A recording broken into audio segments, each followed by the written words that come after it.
قربانی کے سلسلے میں ہر بار یہ سوال اٹھایا جاتا ہے کہ کیا ہم اپنے فوت شدہ والدین، عزیز و اقارب کی طرف سے ان کے ایصال ثواب کے لیے ان کے نام کی قربانی کر سکتے ہیں؟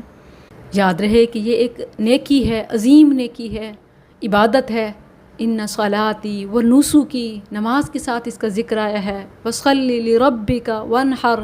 جس طرح نماز کے لیے نبوی طریقہ ہمارے لیے سند ہے، بالکل اسی طرح قربانی کے لیے بھی سنت ہمارے لیے اہم ہے۔ نبی کریم صلی اللہ علیہ وسلم اور صحابہ کرام رضوان اللہ علیہم اپنی اور اپنے اہل و عیال کی جانب سے قربانی کیا کرتے تھے، اور اس میں تمام شامل ہیں۔ اب اسپیسیفک فوت شدگان کو خاص کرنا یہ کہیں نہیں ہے، اور ثواب دینے کا معاملہ تو اللہ کے اختیار میں ہے، اللہ کے ہاتھ میں ہے۔ وہ چاہے جس کو پہنچائے، وہ چاہے روکے۔ ہمارے کہنے سے نہ ان کو پہنچ سکتا ہے، نہ ہمارے نہ کہنے سے ان سے رک سکتا ہے اگر وہ حقدار ہوں۔ سو ہمارے ذمہ کیا ہے کہ آپ جتنی استطاعت رکھتے ہیں، 1 2 زیادہ، میکسیمم کی کوئی لمٹ مقرر نہیں ہے، جبکہ صاحب استطاعت کا 1 کر لینا بھی کافی ہے۔ جہاں تک رہی فوت شدگان کے نام کی، ان کی طرف سے قربانی، تو یہ طریقہ صحیح نہیں ہے، کیونکہ قربانی کرنا زندہ لوگوں کے حق میں مشروع ہے۔ نبی کریم صلی اللہ علیہ وسلم، صحابہ کرام رضوان اللہ علیہم اپنی اور اپنے اہل و عیال کی جانب سے قربانی کیا کرتے تھے۔ ان جنرل یہ تو ثابت ہے، لیکن سید الشہداء امیر حمزہ رضی اللہ عنہ کے نام کی، سیدہ خدیجہ جن کے عظیم احسانات تھے اور آپ ان کو بہت یاد کیا کرتے تھے، ان کے نام کی، اسی طرح آپ کی حیات طیبہ میں آپ کی بیٹیاں، آپ کے بیٹے، آپ کے قریبی ساتھی وفات پا گئے، آپ نے ان کے نام کی قربانیاں نہیں کی، تو یہی ہمارے لیے بھی کافی ہونا چاہیے، اور کسی فرقہ واریت، فتاوی، جائز ناجائز، صحیح غلط میں نہیں پڑنا چاہیے۔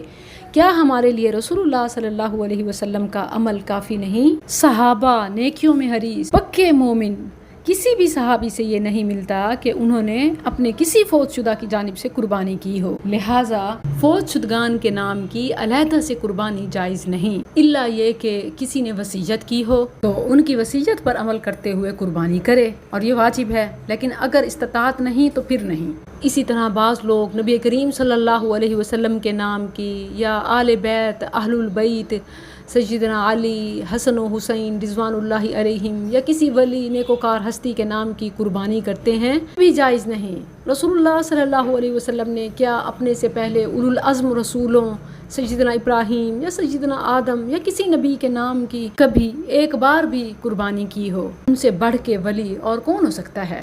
تو لہٰذا فوت شدگان کے نام کی، حتیٰ کہ رسول اللہ صلی اللہ علیہ وسلم کے نام کی قربانی کرنا بھی جائز نہیں، کیونکہ یہ رسول اللہ صلی اللہ علیہ وسلم کا طریقہ نہیں، اور آپ سے آگے بڑھنا ہے جس کی اجازت نہیں۔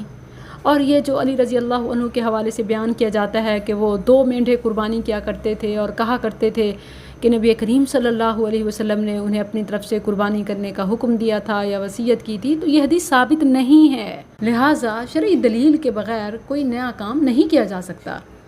اگر کوئی انسان چاہتا ہے کہ اس کی وجہ سے نبی کریم صلی اللہ علیہ وسلم کے درجات میں بلندی ہو، آپ کا مقام مزید بڑھ جائے، تو ایسے شخص کو اپنے لیے زیادہ سے زیادہ نیکیاں کرنی چاہیے، کیونکہ اللہ ہر شخص کی نیکی کے بدلے نبی کریم صلی اللہ علیہ وسلم کو بھی اتنا ہی ثواب عطا کرتا ہے۔ یعنی آپ اپنے لیے نیکیاں کمائیں، جیسے میں نے شروع میں کہا کہ قربانیاں کریں جتنی کر سکتے ہیں، جتنی چاہیں، لیکن نیکیاں، اور نیکی وہ ہوتی ہے جو سنت کے مطابق ہو اور اللہ کی رضا کے لیے، یعنی ریاکاری نہ ہو اور بدعت نہ ہو، اخلاص اور سنت ہو۔ ان میں سے کوئی ایک بھی چیز اگر غائب ہوئی تو وہ نیکی نہیں ہے۔ ایسے شخص سے رسول اللہ صلی اللہ علیہ وسلم برات اختیار کریں گے، سحقاً سحقاً لمن غیر بعدی۔ آپ کو رسول اللہ صلی اللہ علیہ وسلم سے محبت ہے، آپ انہیں کچھ نیکیاں بھیجنا چاہتے ہیں، تو خود اپنی نیکیاں کریں۔ جب بھی کوئی شخص نیکی کرتا ہے، اس کے ساتھ ساتھ نبی کریم صلی اللہ علیہ وسلم کو بھی ثواب ملتا ہے، کیونکہ آپ سب کو نیکیوں کی تعلیم دینے والے ہیں، اور شرعی تعلیم دینے والے کے لیے بھی برابر کا ثواب ہے۔ اور اگر کوئی علی رضی اللہ عنہ سے منسوب ضعیف روایت کو ہی بنیاد بنائے، تو اس کو جواب یہ ہے کہ آپ کے بقول بھی یہ تو صرف اس صورت میں جائز ہو سکتا ہے کہ جب وصیت ہو، یعنی اس روایت میں یہی ہے کہ رسول اللہ صلی اللہ علیہ وسلم نے وصیت کی تو علی رضی اللہ عنہ ان کی طرف سے بھی کیا کرتے تھے۔ اول تو یہ قابل استدلال ہی نہیں ہے، کیونکہ ضعیف ہے۔ ثانیاً یہ تو صرف اس کے حق میں ہو سکتا ہے جو میت وصیت کر جائے تو وارث اس کی وصیت کو پورا کرے۔ کیا آپ دیکھتے نہیں کہ صحابہ میں سے کسی اور نے رسول اللہ صلی اللہ علیہ وسلم کی طرف سے کبھی بھی ایک بار بھی قربانی نہ کی، اور وہ ہم سے زیادہ رسول اللہ صلی اللہ علیہ وسلم سے محبت کرنے والے اور ایمان کے پکے تھے۔ اللہ عز و جل ہمیں ان جیسا ایمان اور عمل نصیب فرمائے۔